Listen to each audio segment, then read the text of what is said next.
On Saturday, Sean's favourite rivalry reignites as West Ham United take the trip to the Tottenham Hotspur Stadium for West Ham versus Spurs, with both sides not in the best of forms and not in the best of shapes. This should be a rather interesting affair, and Sean is here to discuss the implications of it all. How are you, my friend?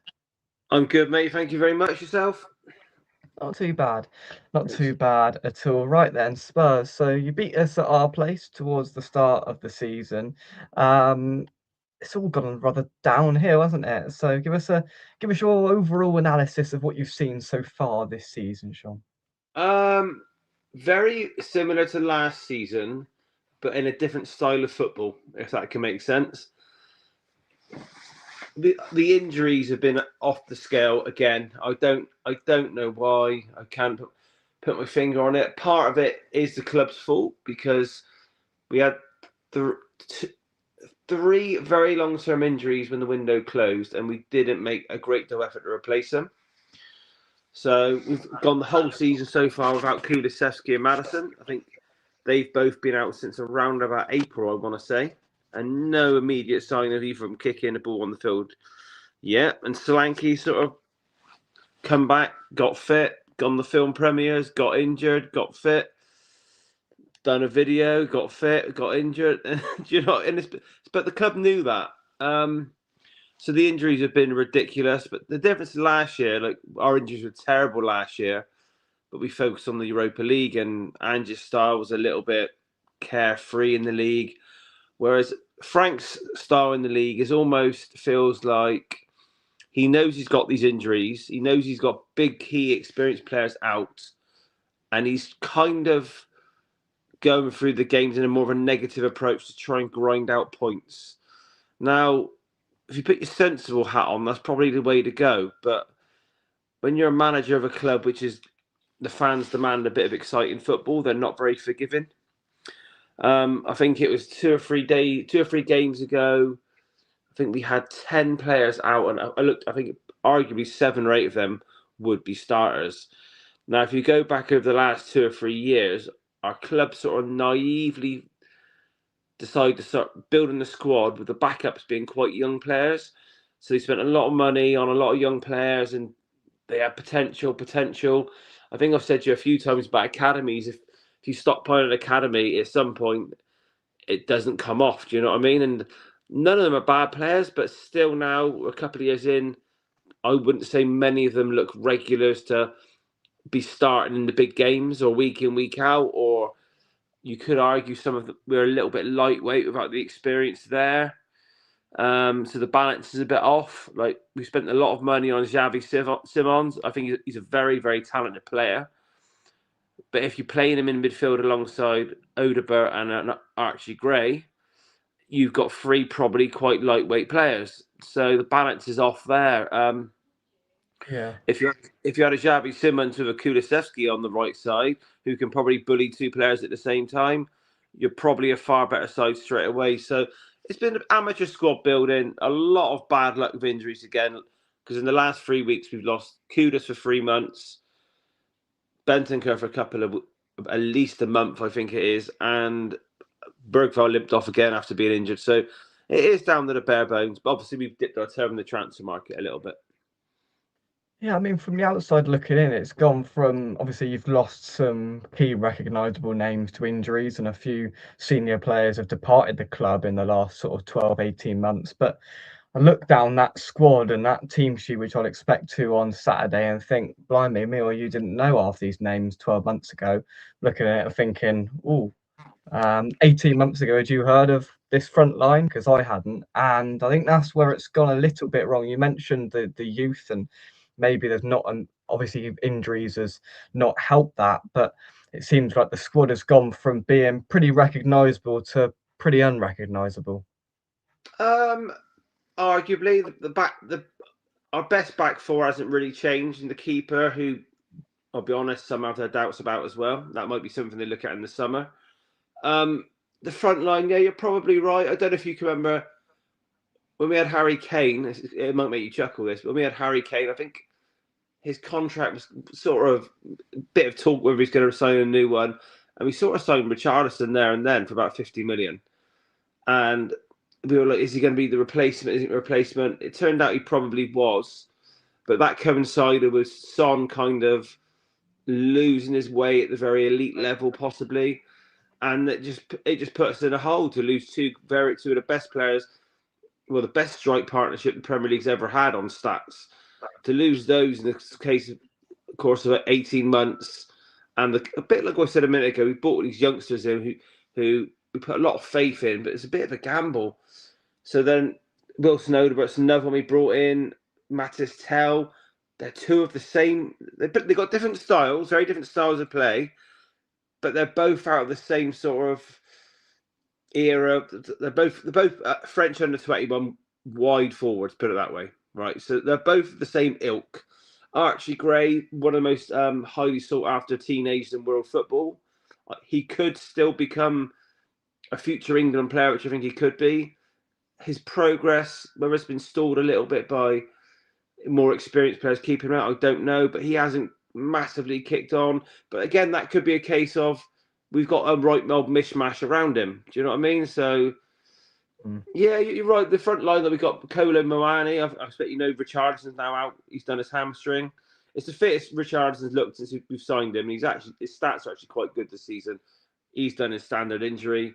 Moani, who we seem to sign these players that are like, I don't like it a lot. It's called a versatile forward, where their primary position is probably centre forward, but they can play on the left of the front three. There's talk, believe it or not, Tell's finally come back into the team a little bit, and he's looked sharp. He's very direct. He's a direct runner, cuts in, hell of a shot.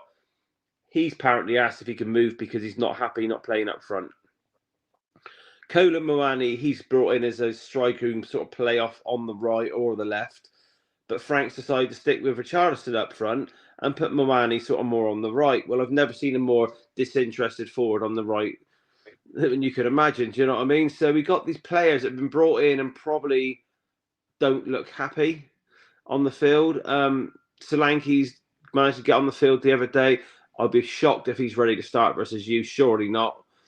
So, yeah, we have got a bit of a mishmash in the forward line a little bit. Same as the last few years, we've struggled to get the balance in centre midfield right. So it is a little bit all over the place. And like I said, we have got Kudus, Madison, Kulusevski. They're all injured, so they're not even going to be on the bench. So you can forget those three. That's three very talented on the ball footballers. Do you know what I mean? You take them out. If you chuck two of them in the team with Xavi Simons and maybe more of a holding midfielder, then that's a hell of a midfield. Do you know what I mean? But they're not all going to sit on the field together once this year. So we just got to go with what we got. Yeah. Mildly amusing as I'm smiling here as I'm thinking, you were drowning your sorrows of Tottenham in a free breakfast on was it Saturday or Sunday? I can't remember. Was it Saturday? It was Saturday, I think. Yeah, It was Saturday Saturday. morning. Yeah. Yeah, Yeah. that's the Was one. it an up to standard breakfast, Sean? I enjoyed it very much, mate. Thank you. I thought it was very good. The cappuccino was nice as well. Yeah. It was thoroughly enjoyable. Yeah. Good old cappuccino. What's not to love? Right. Let's take some of your comments. Spurs are making the West Ham mistake of buying players with good reputations that no one else wants and jumping between managers. We are seeing how that ends. The Premier League need a strong Spurs. The Premier League does need a strong Spurs. The Premier League needs a strong Big Six, and at the moment it's a pretty weak Big Six. Can I just jump in? I just jump in a second. I just wonder what players are Spurs signed that have got a good reputation that were made a mistake. I would be interested to know who that's meant to be. Mohamed Kudus. No. He's probably been one of Tottenham's best players, to be honest. With Kudus, because you know what it's like. One Tottenham fan criticises him. The West Ham fans seen him jump all over it still, even though he signed 8 months ago. You might be able to relate to this. Well, because we've had a lot of creative players missing, you tend to rely on the one creative player. Do you know what I mean? You can relate on that. And when the ball goes to him, they chuck 2-3 on him. So but I just think that's popped up. He's had a very good season. It's just a shame we haven't had a more balanced team for him to play into. Yeah, I can't trying to think of. The only times he's probably had quiet games is probably when he's had a couple on him. And the only reason he's had a couple on him because it's an obvious tactic to play. Because on the left side, we probably have, just guessing a few games, Odebert, who's quite lightweight, and you can quite happily leave one-on-one with him. In the central midfield, we probably have the most attacking. A lot of games might have been Bergvall or Gray. We've been down to the bare bones in midfield. So your most creative player, who he has created a few, scored a couple. They do try and put a couple on him because we like to use him a lot. The ball goes out to him a lot. We've relied on him, but he has been a strong signing. I can't. Yeah, I would say if he wasn't, he has been a strong signing. yeah. So what would be a successful season then? What, like, I mean, you can speak for yourself, you can speak for your fellow Spurs fans. What would you nod your head at in May? Crikey. For starters, it's a very strange league. I was looking at the league table in the van at work during my lunch break, and I was like, how have Newcastle jumped up there all of a sudden? 2 wins, okay, and Yeah, then I said to my workmate, we played Bournemouth away. We were 2-2 in the 93rd minute and let the last minute winner. If we'd have won that, we'd have gone seventh. Do you know what I mean? So it's a crazy league.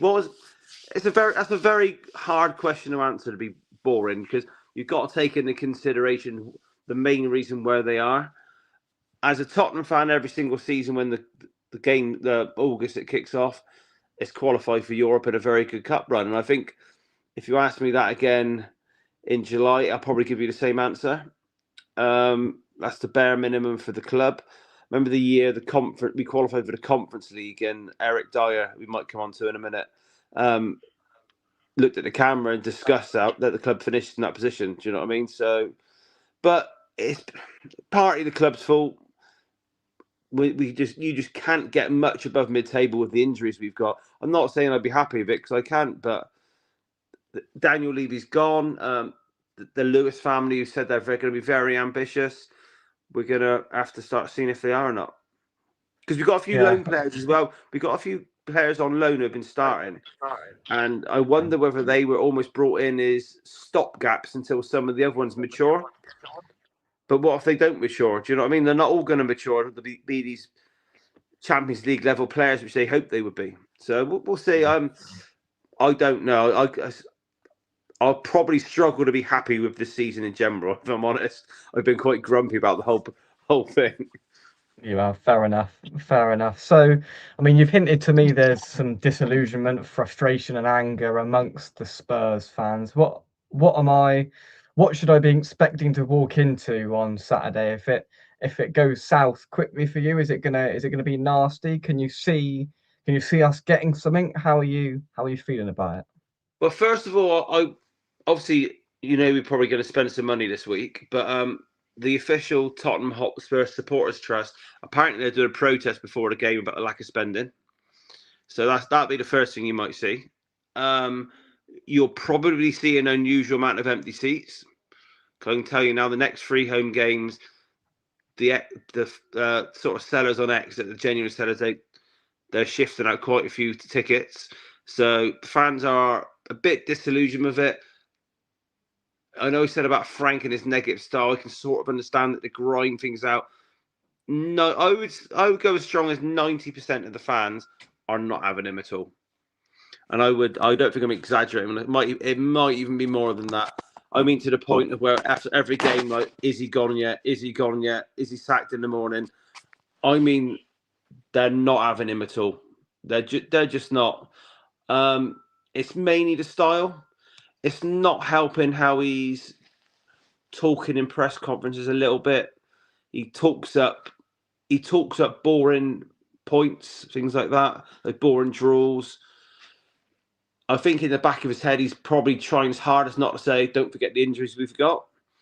And with my football brain, I'm thinking, yeah, that is true, but we've given away some very, very sloppy games. He's made some very, very iffy substitutions as well.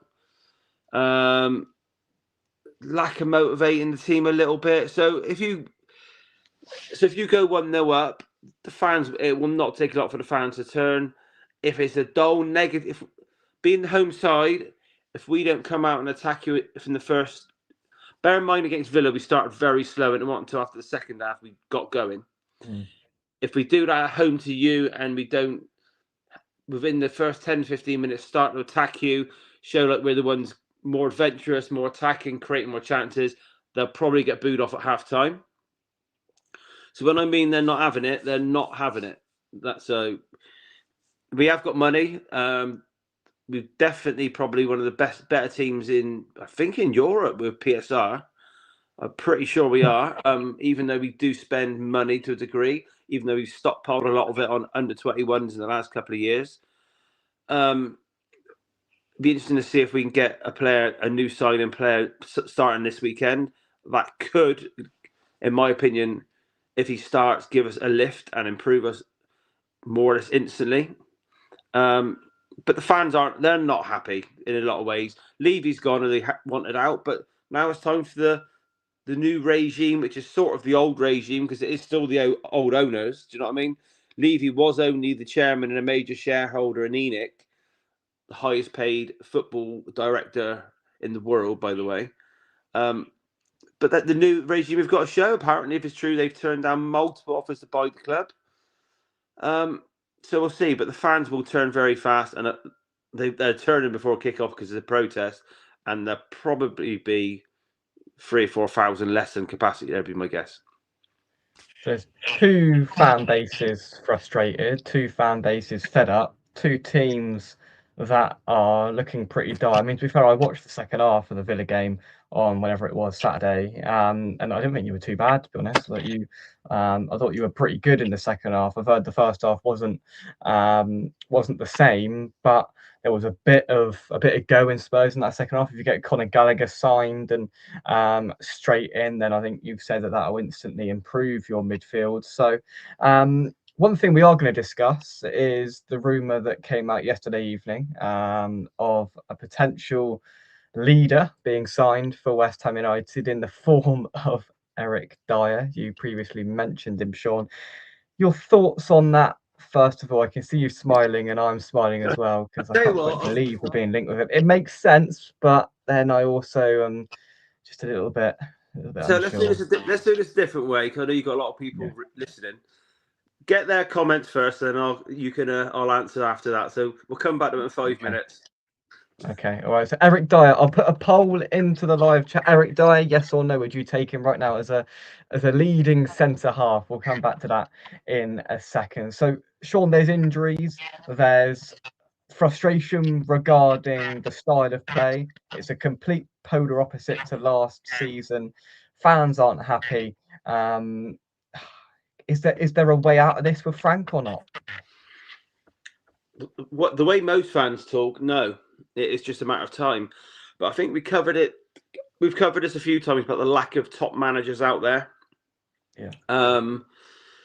I know Xavi Alonso is available now, but he's out. Put it this way: I've asked quite a few Tottenham fans, chatting to them about this, and I think the club's possibly run out of people to take the job a little bit.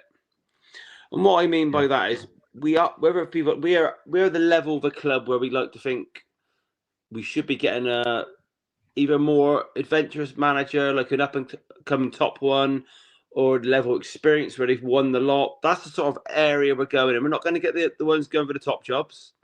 I think I want to say like Arne Slot turned us down a couple of years ago, for example. He's probably waiting for a bigger job. Alonso would turn us down, things like that. But we're in that upper category, but not quite the very top. I am not. I can't put my finger on it. Some fans come out with a few names, just reel them off. Like a lot of fans seem obsessed with Xavi Hernandez. I don't see.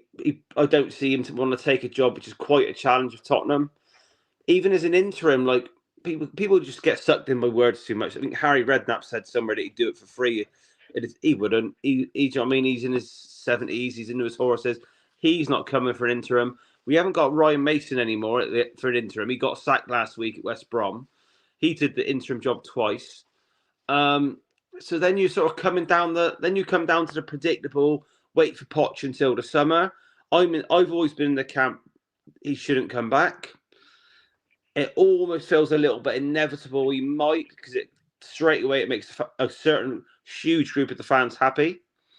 But bear in mind, I look at it this way: we were good under Pochettino for quite a few years. If he comes back, he could have had 4 sackings until he comes back, because he's been hit and miss with the USA. If they sack him, that's 4 sackings, including the one at Spurs. Now, the football moves fast, so I'm not sure that would work. I think Frank will go, but we've even been linked to Marco Silva at Fulham. Do you know what I mean? So that's the level we might go to. Call me snobby. I'd like to think Tottenham are above that, but who? I don't honestly have the answer. I mean, to be fair, it sums up where Xabi Alonso's left Real Madrid and they've replaced him with former West Ham centre half Alphonse Arbeloa, who nobody had heard of apart from West Ham fans because he played for us for about 6 games about 10 years ago. I mean, you've got Yeah, but Rafinha the now in players run charge the of dressing room now, Chelsea. don't they? Pardon? The players run the dressing room at Real Madrid. We all know that. Yeah. Since Ancelotti went, Mourinho left. I can't remember. There's probably 1 or 2 in between that. I can't remember. The player at that level is player power. Do you know what I mean? And when you're on 400, 500 grand a week and you don't like the manager or you're falling out of him, then there's only one person going. So they might as well put in someone who's got very little experience, like you just said, because all he's got to do is write the simple names on the board, and that's about it. But for a club like Tottenham, and it's not just us, like United, they're struggling like you would not believe. Who's going there? That's a Michael bad Carrick. struggle.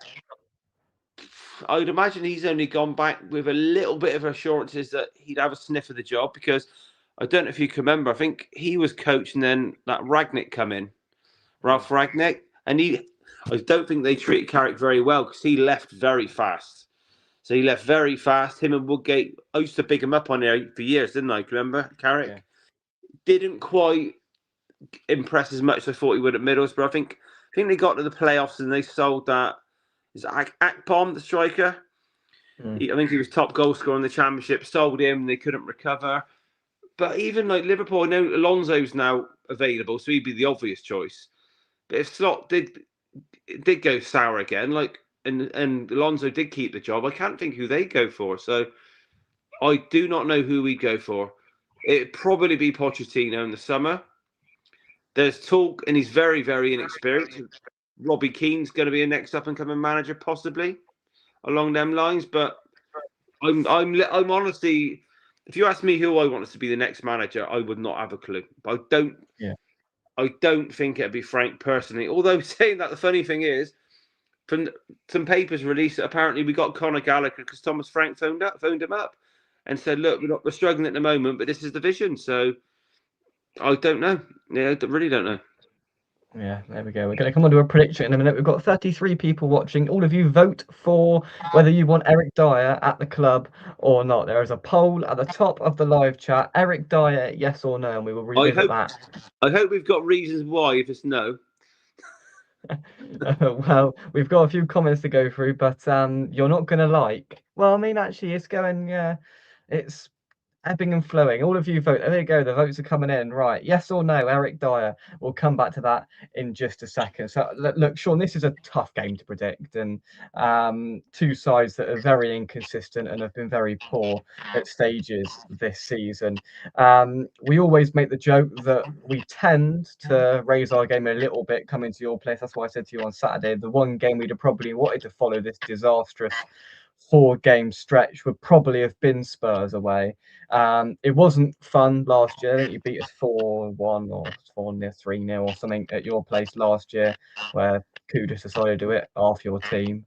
That wasn't a good day, and I don't know which way it's going to go. So I'm not going to envy you when I ask for a prediction now. You're not confident. I'm not confident. So are you gonna back the team or not? the first thing you said then was it's been. Did you say it was? There's been good and bad, or up and down through the season. Is that what you said then? Yeah. I actually think I'll go worse than that. I think I've watched a bit of West Ham. Only the last 2 or 3 games. I think both teams can have very good 15-minute spells, followed by a very bad 15-minute spells. Not the Yeah. season. I Pretty think good. through the game, both can it can go up and down very, very fast. What was the question again? A prediction. I I'll predict that whoever loses, the manager could get the sack. I genuinely think it is that big for the managers. I see that Forest have got Arsenal, so it's a big game for you to pick something up, possibly. Yeah. Um,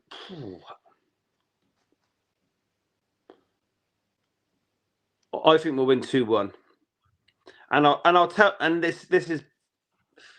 I was going to go 1-0, but I'm hoping Conor Gallagher starts, and I'm not saying he's messy or anything, but I just think if he's fit and he starts, on his debut, he's got the engine and the energy enough to drive us forward a little bit more than what we have been. So I think I'll be very surprised if there's any more than one goal in it. Very surprised. Yeah. Yeah. I mean, there Because are tough games. like Go on. if I was going to put like a bet builder, I would say we'll score from a corner. Put it that Most way. likely. Yeah. Something like that. I'm struggling to get too excited by it. Is Van de Ven fit? If he is, him to score from a corner. I think he's fit, as far as I know. Is he? Well, I don't know. Is he? Um, Yeah. I think he's fit. I'll roll through the team. I think it'll probably be obviously Go on then. Vicario in goal. He doesn't seem to want to rest Porro at all, whatsoever. Defensively poor, but he does get forward and he does whip a nice ball in now and again. It should be our best two centre halves if he goes with a back four, which he has more often than not. It will probably be Spence at left back, who Bowen might struggle to get by 1v1 because that is his strength. Not many players have skinned Spence. So you might, with that in mind, you might see Bowen come infield a bit. That wouldn't shock me. I would like Conor Gallagher to start, and I'd probably like him to start with Paulinho, who might protect the defence, or an Archie Gray. And then it will probably be Moani up front, Tell, Xavi Simons, and Odebert maybe. So we haven't got loads of muscle, not really. He can push Odebert to the left and put an extra midfielder in, but the fans don't like that because that looks negative. A midfield three, for example, which he's done a few times, he has played Paulinho, Bentancur, and Gray. Now that is very, very negative. He could do a similar thing, go Paulinho, Gray, and Gallagher, but I'm struggling to feel with too many positive things to think of, apart from scoring from a set piece and yeah, not too Yeah, I think enthusiastic. scoring from a set piece is nailed on. From a corner, we just can't seem to defend corners to save our lives. I Trouble is, some games when we do previews, some games have just got a score line either way written all over it. But this is tough because it wouldn't surprise me if you beat us 3-0. It really wouldn't, because Wolves beat us 3-0. So it wouldn't surprise me if that happens. But then it definitely wouldn't surprise me if it's a close one goal in it kind of game. I mean, we're not going to keep a clean sheet. We haven't done all season, so we're not going to start now. So you will score. I just struggle to see where goals are coming from our point of view. I'd like Suchek for that bit of physicality in there, and we've got to have a bit of luck, which we are not. And to be fair, we haven't deserved any luck, and we haven't had any luck really. So, yeah, it's a tough one to predict. Final call for our Eric Dier poll. If you haven't voted, at the top of the chat, have a I little haven't look read there. any of the comments, so I can't see what's happening.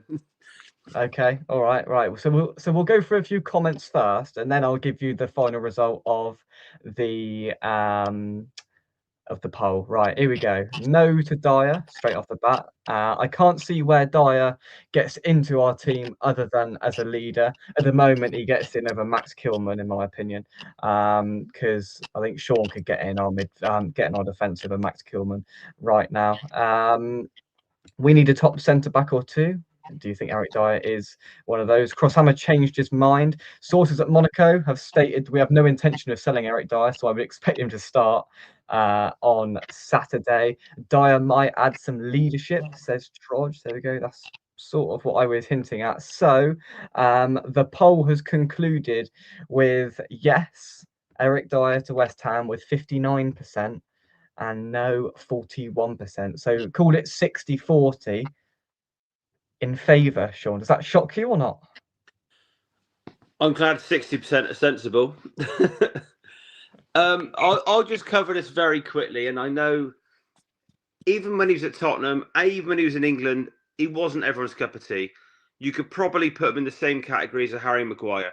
He's not going to be everyone's cup of tea. However, the bloke's had nearly 60 Champions League appearances.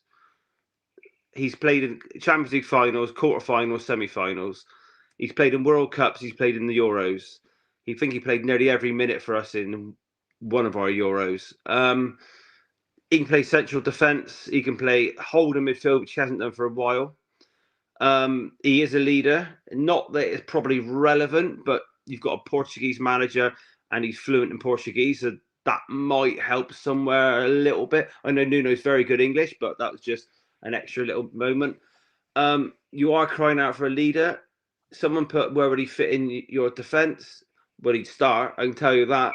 And the reason why he started, I think he's 32 this week. He's never been a centre back, a bit like Maguire, where you rely on his pace, even though he skinned your back four to score on his debut about 10 years ago. He last season, only last start, I think he started like 20 games for Bayern Munich. I think he started at the last 10 games. He played in the Champions League. I want to say he got knocked down in the quarterfinal. I'm not surprised if the rumour's untrue about Monaco, because he only went to Monaco on a free in the summer. And he possibly the only reason he's getting linked, in my opinion, is he's had a few injuries. I think he's missed it. Don't think he's featured in the last 7 or 8. He's played in the Champions League for Monaco this season, starting against Man City, where he scored a last-minute penalty to equalise the game. Basically, what I'm saying is, if he's fit, he's got the pedigree. Whether you like what he was and what he's done, I view him a bit like as an England legend. And that might make someone laugh, because he scored some goals in his England career, which I class as some of the most important goals in that era. Some people put me right. He scored a last-minute header, or was it away to Germany to win 3-2? He scored the winning penalty in our shootout. In our first penalty shootout ever, or however many years, which is incredible, versus Colombia. He scored a free kick in the Euros, I believe, from about 25 yards out to put us 1-0 up. He's got the pedigree. He's a leader. He's definitely good enough to start for you. I can't pronounce his name. Todibo. He's done all right for you. I was borderline going to say he's probably be your best defender. Do you know what I mean? That's how far I would nearly go if he's fit. Bear in mind, and I'm glad 60% said yes. You're in the mire. Do you know what I mean? You are. If Monaco will loan him to you, you'd snap their hand off if he's fit. Do you know what I mean? You just have to. He's English. He knows the league like anyone. I don't know. He must have 250 appearances for Tottenham in the Premier League. And then don't forget, in an era where we consistently finish in the top 5 as well. Consistently. He can play in a back 3. He can play in a back 4. You would probably chuck him in holder in front. So if he's available on a loan, I just don't see how you could turn him down, to be honest.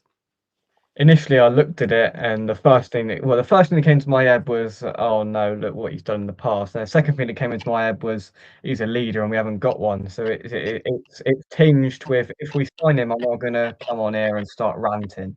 What you said about a leader, I can remember a few times. Like I said a minute ago about him not being impressed for finishing 7th.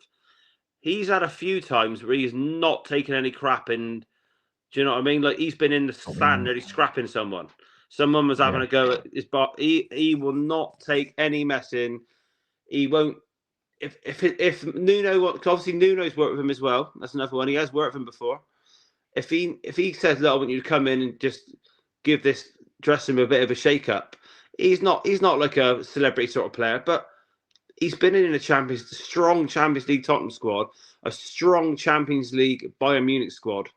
Do you know what I mean? He has been around some of the best players in the world. Do you know what I mean? He's not messing about who he's been in and around. So if Monaco can release him to on loan, I don't know if they'll want to loan him, because I've got a bit of a conspiracy here where foreign clubs know that English players go for a lot of money. They know English clubs have got the cash.